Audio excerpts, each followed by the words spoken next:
नमस्कार, जय हिंद, वंदे मातरम साथियों। स्वागत है डेली स्टडी में। आज की वीडियो में बिहार प्रोहिबिशन कांस्टेबल के लिए टॉप क्वेश्चंस कराऊंगा जो कि आपके एग्जाम में पूछे जा सकते हैं। तो इस वीडियो को पूरा देखिएगा और साथ ही जो भी प्रश्न का आपको आंसर मालूम हो उसका आंसर कमेंट करके बताने की कोशिश कीजिएगा। तो चलिए शुरू करते हैं। पहला प्रश्न आपके स्क्रीन पर है, आधुनिक बिहार के निर्माता किसे कहा जाता है, यानी कि आधुनिक बिहार के पिता किसे कहा जाता है। तो ये हो जाएगा आपका सच्चिदानंद सिन्हा, ऑप्शन नंबर ए। तो देखिए आपको बता दें कि सच्चिदानंद सिन्हा का जन्म किस जिले में हुआ था, अक्सर पूछा जाता है। तो ध्यान रखिएगा, बिहार के भोजपुर में, जिसका कि जिला मुख्यालय है आरा, और इन्हीं को आधुनिक बिहार के पिता कहा जाता है। क्या नाम है? सच्चिदानंद सिन्हा जी। अगला देखिए question number 2, Dutch east India company ने किस वर्ष पटना में अपना कारखाना स्थापित किया था। यानी कि डच जो है ईस्ट इंडिया कंपनी, ये बिहार की राजधानी पटना में अपना कारखाना कब स्थापित की थी। तो ये हो जाएगा आपका 1632। ऑप्शन नंबर बी यहाँ पे सही जवाब है। और ईस्ट इंडिया कंपनी जो है, ये ईस्ट इंडिया कंपनी पटना, अब ये जो है पटना कॉलेज के नाम से जाना जाता है, ठीक ना। अभी जो वर्तमान में बिहार की राजधानी पटना में पटना कॉलेज है, ये पहले ईस्ट इंडिया कंपनी पटना के नाम से जाना जाता था, जिनका की स्थापना 1632 में हुआ था। अगला देखिए क्वेश्चन नंबर 3, अष्टप्रधान की स्थापना किसने की थी। अष्टप्रधान की स्थापना किसने की थी। इस प्रश्न का सही जवाब होगा ऑप्शन नंबर डी, शिवाजी, ठीक ना। तो देखिए, मराठों के 8 प्रमुख अधिकारियों को अष्टप्रधान के रूप में जाना जाता था। किसको जाना जाता था? अष्टप्रधान, 8 प्रमुख अधिकारियों को, जिनमें कि प्रसिद्ध फेमस कुछ है जो कि पूछा जाता है कि शिवाजी के शासनकाल में पेशवा किसको कहा जाता था। तो प्रधानमंत्री को कहा जाता था। अमात्य किसे कहा जाता था? अमात्य या फिर मजूमदार, ये वित्त मंत्री को कहा जाता था, फाइनेंशियल मिनिस्टर। सामंत किसे कहा जाता था? सामंत या फिर दबीर, ये विदेश मंत्रालय को, फॉरेन मिनिस्टर। और वकिया नवीस, ये किसको कहा जाता था? होम मिनिस्टर, यानी कि गृह मंत्री को।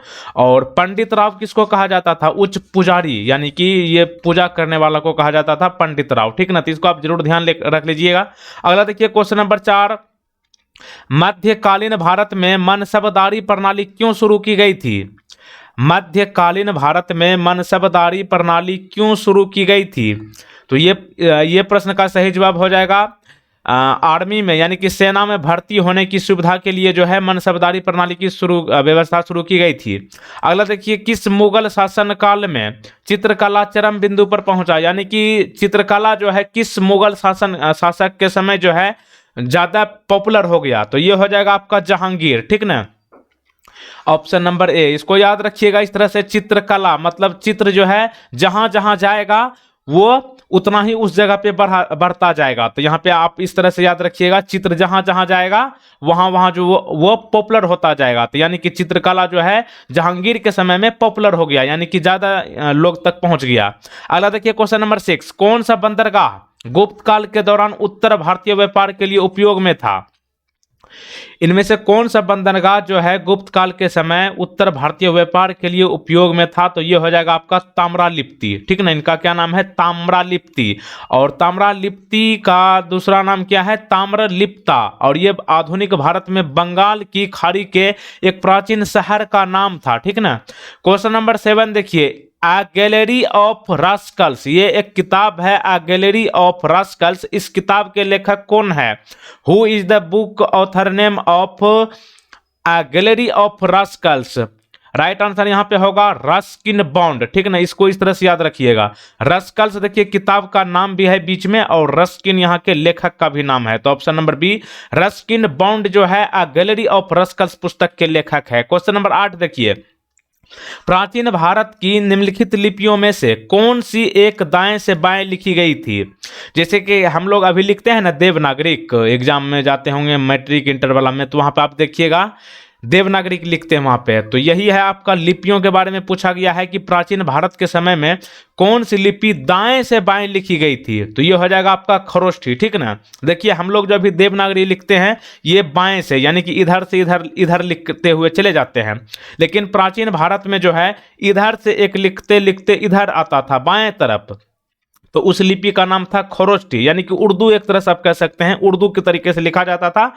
और ये जो है इसका दूसरा नाम आपसे पूछा जा सकता है कि इंडो बैक्टीरियन लिपि किसको कहा जाता है, क्या नाम है, इंडो बैक्टीरियन। तो यही है खरोष्ठी लिपि, जो कि दाएं से बाएं लिखा जाता था। अगला देखिए क्वेश्चन नंबर 9, किसके नाम को आमतौर पर अपने शिलालेखों में अशोक द्वारा संदर्भित किया जाता था? इनमें से किसके नाम को अशोक द्वारा संदर्भित किया जाता था? तो यह हो जाएगा आपका प्रियदर्शी का, ऑप्शन नंबर बी। और अशोक ने मगध की गद्दी पर कब से कब तक शासन किया था? तो ध्यान रखिएगा 273 ईसा पूर्व, यानी कि ये जो होता है ना अभी 2000 जैसे कि 22 है, तो ऐसे ये तो कभी 0 से स्टार्ट हुआ होगा, 0 1 2 3 ऐसे करके 2021 आया, 2022 तक आ गया। इससे पहले वाला को कहते हैं ईसा पूर्व, ठीक ना। ये तो हो गया 2022 ईस्वी ना। इससे पहले जो होता था उसको कहते थे ईसा पूर्व, अभी है ईस्वी, और 0 के पहले माइनस में चलता था, यानी कि घटते जाता था पहले। अभी जैसे कि 2022 के बाद क्या आएगा, 23 ना।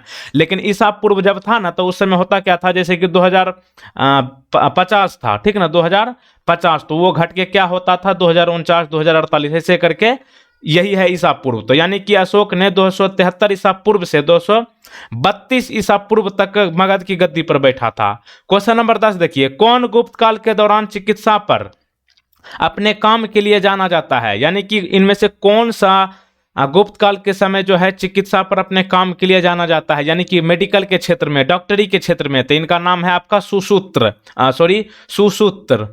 ठीक ना, ऑप्शन नंबर ए।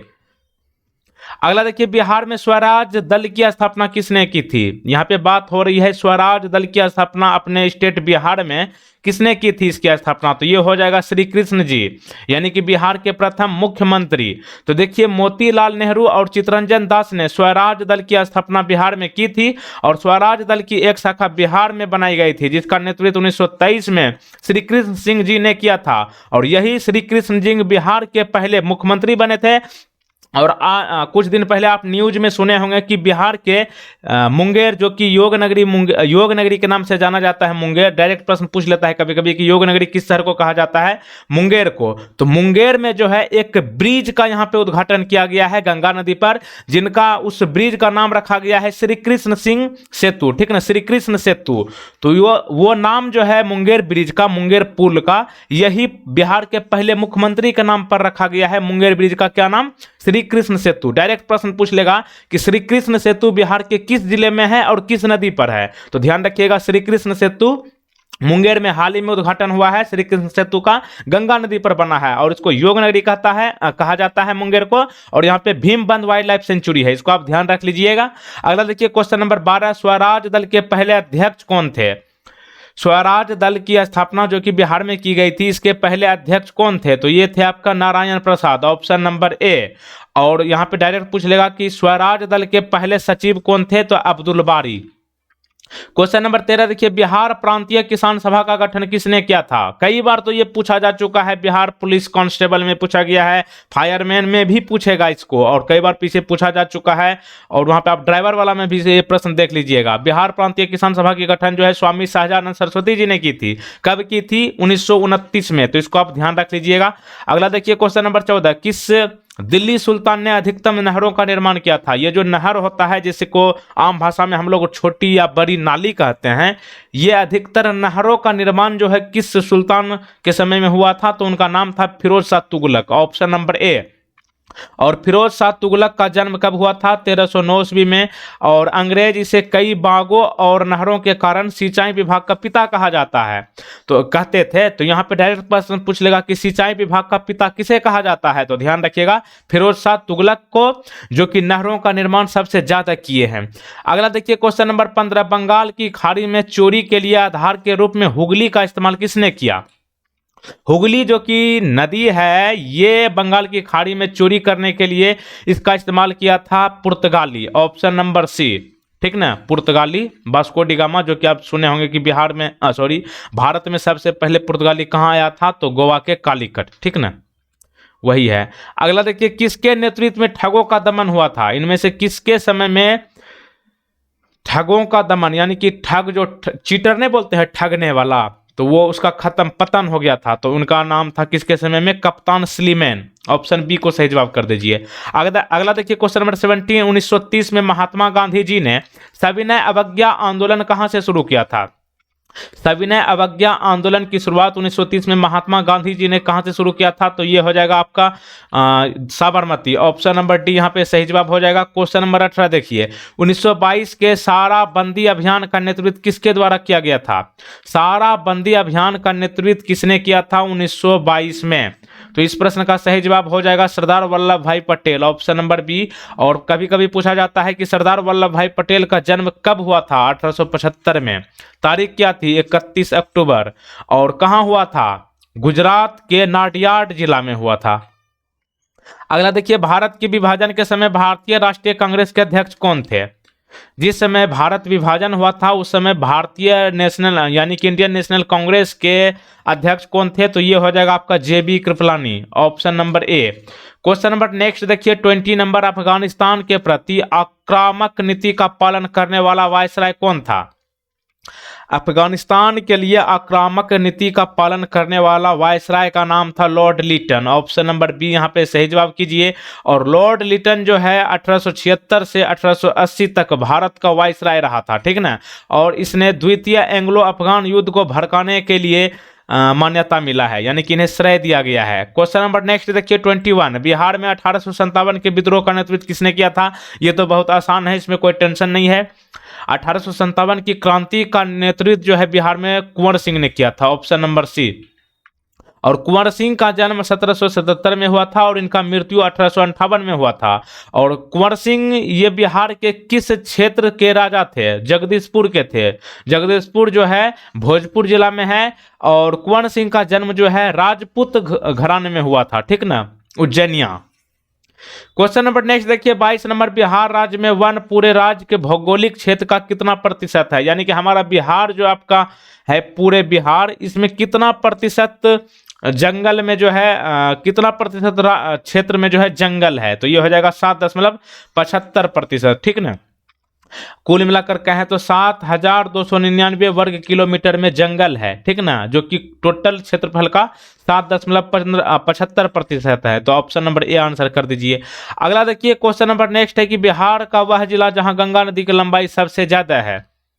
कहने का मतलब बिहार के जिन जिलों में गंगा नदी बहती है उनमें सबसे ज्यादा किस जिला में बहती है? तो ये हो जाएगा आपका पटना। ऑप्शन नंबर सी। यहां पे आप देख सकते हैं पटना यहां से शुरू होता है। देखिए यहां से सबसे पहले आप देखिए बिहार के किस जिला में गंगा नदी प्रवेश करती है। तो क्वेश्चन इस तरह से पूछा जाता है कि बिहार के किस जिला में सबसे पहले गंगा नदी प्रवेश करती है। तो ध्यान रखिएगा बक्सर। यहां पे देख रहे हैं ना बक्सर, यहीं पे गंगा नदी सबसे पहले आती है और खत्म कहां जाकर हो जाती है? भागलपुर में जाके खत्म हो जाती है। उसके बाद झारखंड के साहिबगंज चला जाता है। और यहां पर आप देखिएगा गंगा नदी यहां पटना जिला में देखिए यहां से लेकर के यहां तक करीब 100 किलोमीटर की यात्रा करती है पटना जिले में।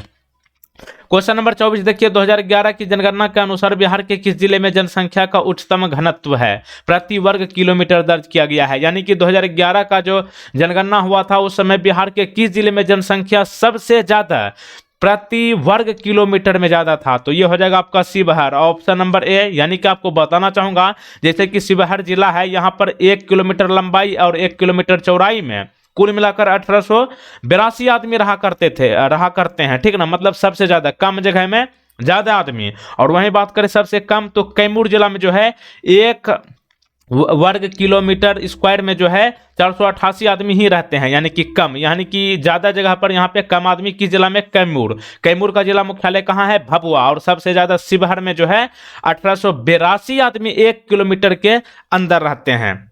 तो ये आप ध्यान रखिएगा। क्वेश्चन नंबर 25 देखिए, क्षेत्रफल के दृष्टि से दुनिया का सबसे बड़ा दूसरा देश कौन है? देखिए मैंने आपको कई बार बताया है कि दुनिया का क्षेत्रफल में सबसे बड़ा देश है रूस।